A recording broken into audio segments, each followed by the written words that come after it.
दोस्तों, बड़े ही प्राचीन समय की बात है। किसी नगर में एक राजकन्या का विवाह था।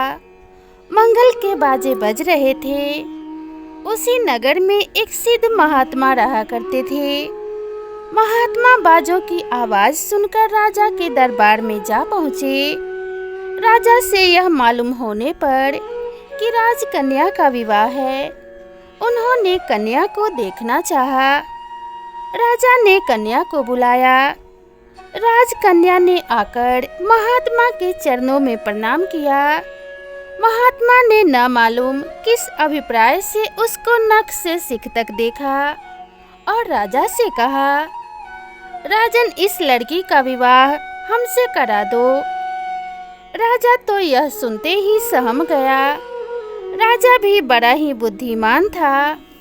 राजा महल में जाकर एक जोड़ी बहुमूल्य मोती लेकर आया। मोती का आकार मुर्गी के अंडे जितना था और उनसे शारदीय पूर्णिमा के चंद्रमा की सी ज्योति छिटक रही थी।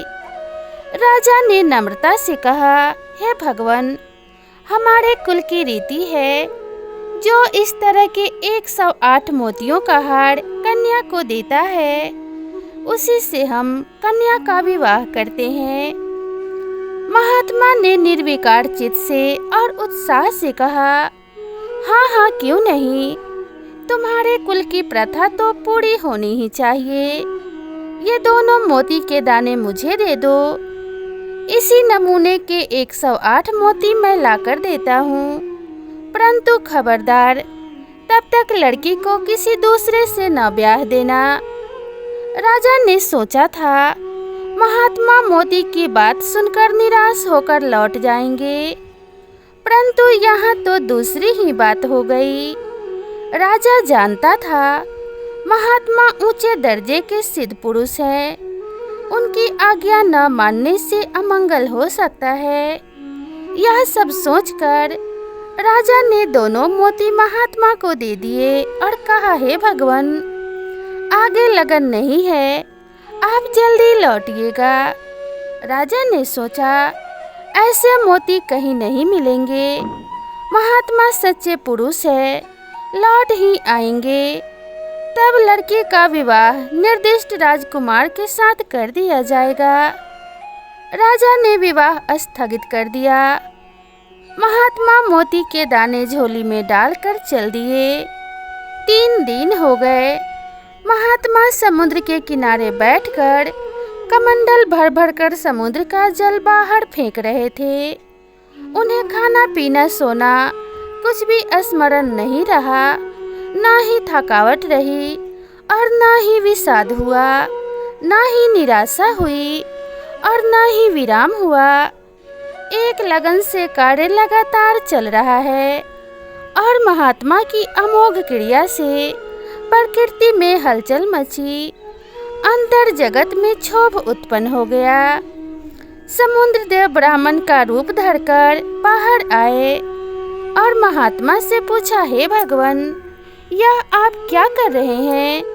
समाधि से जगे हुए के भांति उनकी ओर देखकर महात्मा बड़े ही सहज और सरल भाव से बोले, 108 मोती के दाने चाहिए। समुद्र में पानी नहीं रहेगा, तब मोती मिल जाएंगे। ब्राह्मण रूपी समुद्र देव ने कहा, समुद्र क्या इसी तरह से और इतना जल्दी बिना पानी का हो जाएगा? तब महात्मा ने बड़े ही सरल भाव से कहा, हाँ हाँ, क्यों नहीं, हमें कौन सी इतनी जल्दी पड़ी है, पानी तो मैं निकाल ही रहा हूँ। 2 दिन आगे या पीछे होगा, मुझे कोई जल्दी नहीं। तब ब्राह्मण रूपी समुद्र देव बोले, अगर समुद्र आपको मोती दे दे तो? फिर महात्मा बोले, तो फिर क्या हमारा समुद्र से कोई वैर है जो हम उसे बिना पानी का बनाएंगे? ब्राह्मण रूपी समुद्र बोले, अच्छा तो ये लीजिए। समुद्र की एक तरंग आई और मोतियों का ढेर लग गया। महात्मा ने झोली से दोनों मोती निकाले, उनसे ठीक मिला मिलाकर 108 मोती चुनकर झोली में डाल लिए और चलने के लिए उठ खड़े हुए।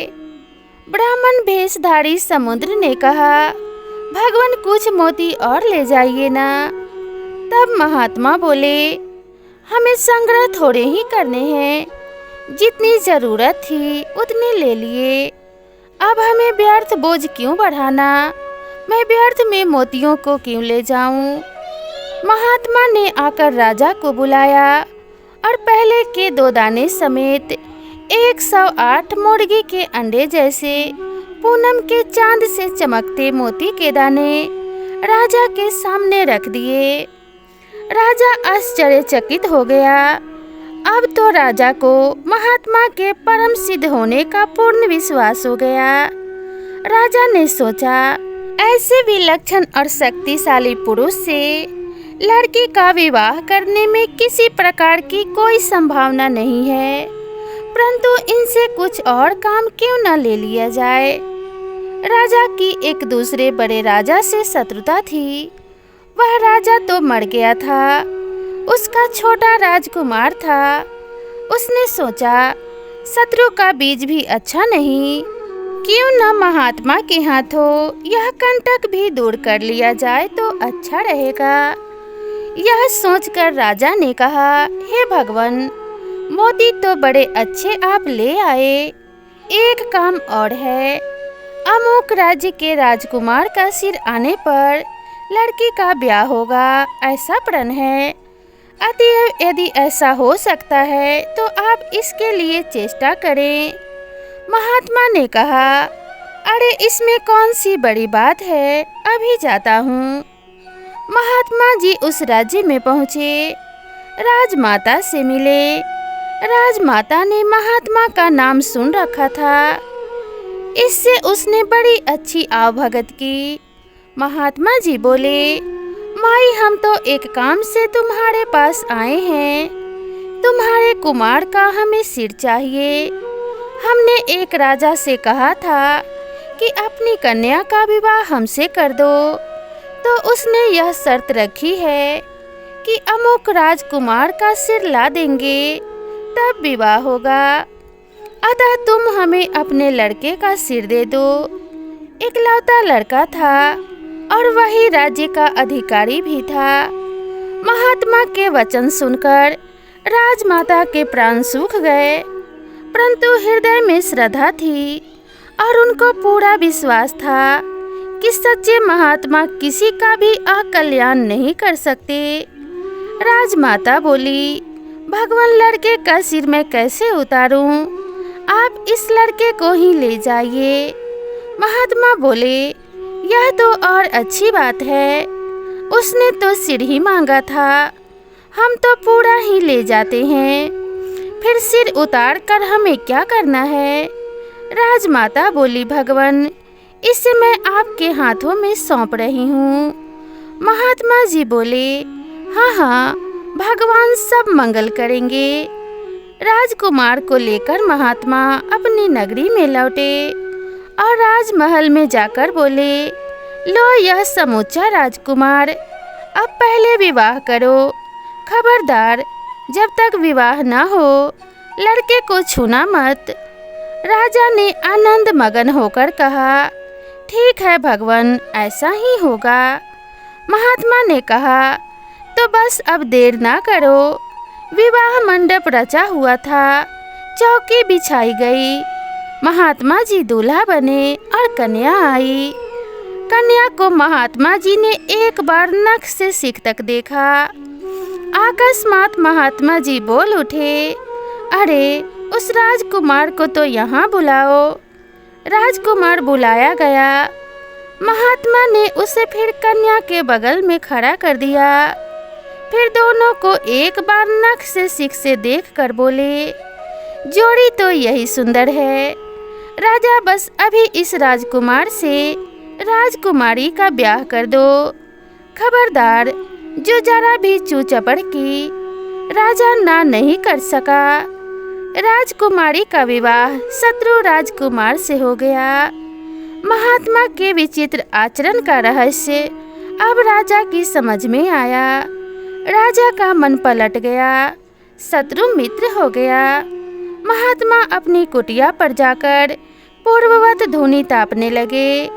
तो दोस्तों, इस कहानी से यह मालूम हो गया कि संत पुरुष की क्रियाएं किसी अज्ञात उद्देश्य से बड़ी विलक्षण हुआ करती हैं। उनकी क्रियाओं से उनकी स्थिति का पता लगाना बहुत ही कठिन होता है। श्रद्धा और सेवा करके सत्संग करना चाहिए और जिन संत पुरुष के संग से अपने में दैवी संपदा की वृद्धि और भगवान की चित्तवृत्तियों का प्रवाह, शांति और आनंद की वृद्धि प्रतीत हो, उन्हीं को संत मानकर उनसे विशेष लाभ उठाना चाहिए। अपनी बुद्धि जिनको संत स्वीकार न करे, उनकी निंदा भी नहीं करनी चाहिए, परंतु अपना उनसे कोई गुरु शिष्य का संबंध भी नहीं रखना चाहिए। निंदा तो इसलिए नहीं कि प्रथम तो किसी की भी निंदा नहीं करनी चाहिए। निंदा करना बहुत ही बुरा होता है और इससे हमारे आचरण पे भी बहुत ही गहरा प्रभाव पड़ता है।